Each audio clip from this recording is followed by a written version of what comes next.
Thank you for joining for this segment, what might be the most important segment in understanding how the budgets at Jefferson R-VII work and the financial impact of how we function.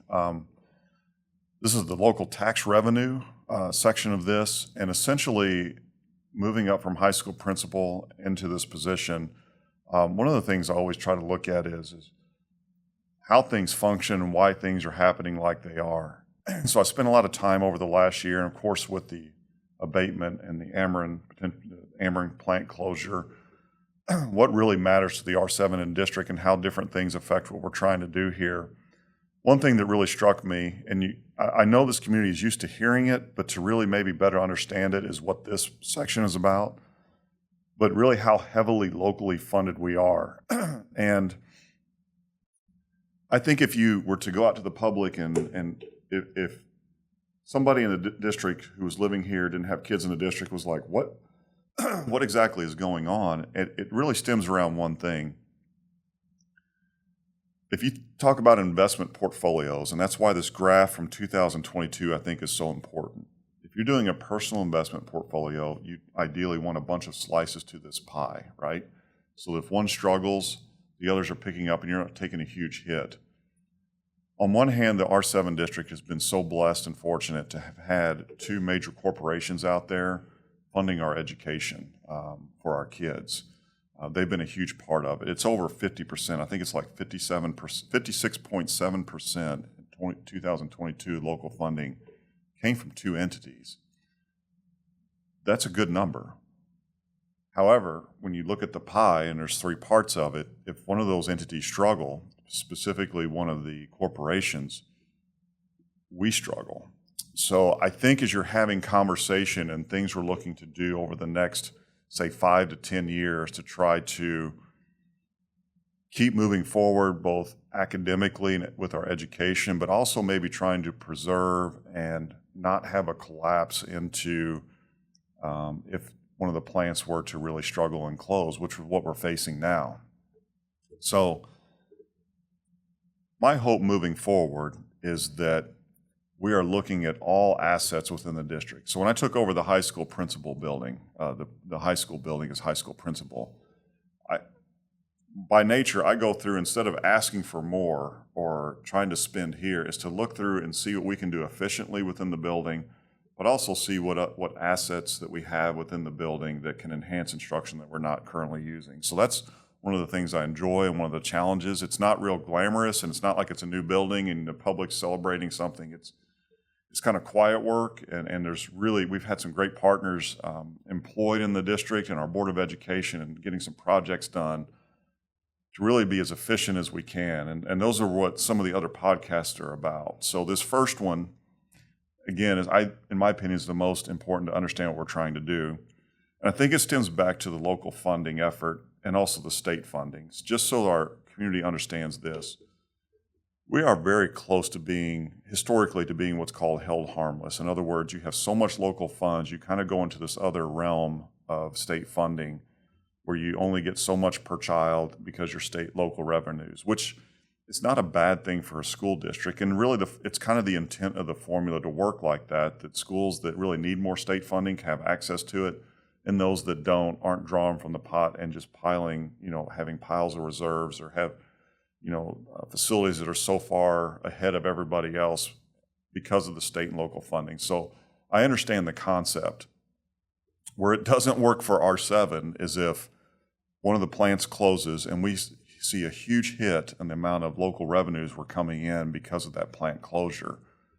The way the formula is set up, the historical number that you go back to is around 2005. So if your assessed valuation does not fall below that number, you receive no additional state funding. We are stuck on the number. And I know I did a report last year talking about the Ameren plant closure on the effect of this district. The 5 surrounding school districts get about $4,500, I think, on average per kid that attends the district. When you look at their weighted daily attendance, we get about 2,000. So that's a pretty significant number when you just take 10 kids. They would get this amount. we would get this amount. It's almost in half, less than 50% of what the other schools are getting. My point is this: that 2,000 number would not really grow unless the state formula grows. It's grown a little bit, and we will see a little bit of that impact, but it's not even close to offsetting what a plant closure would do for us. So the point is this: how do we look at everything and all of our assets that we have in the district to maximize what we can do short-term and long-term? I know that in conversations with the Ameren Group, and have been part of those conversations, I believe we're prepared to withstand for a period of few years here with that plant closure, depending on how that looks and how significant that would be. Of course, the other thing out there is the James Hardie, and then also just your local growth. What other businesses? There's not a time to panic at this point. We do know that the plant will not be physically coming down, which helps us. If the plant were being knocked down, we would that's when I would be telling you it's time to we've got a bad situation.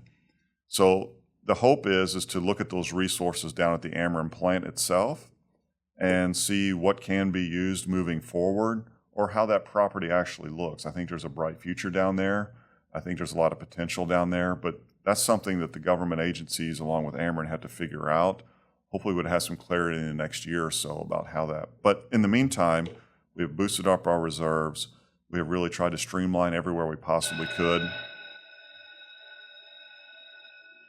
You'll see that through some of the actions we've taken with our technology, our busing, things we're doing to streamline resources internally. Not everything's always been cash savings, and sometimes it's strictly an academic to streamline resources there to make us better at what we do. But as a whole, if you were to go out to your community and talk about this pie, and you have this formula in front of you, you could show, and somebody had questions. Our movement forward is to see how many. That's my goal as superintendent over the next however long I'm here, 5 years or so until I can retire, is to see if we can add other pies into this with the resources that we have. That includes looking at our real estate holdings. We know that James Hardie would add another sliver in there at some point, depending on how quickly that plant is built.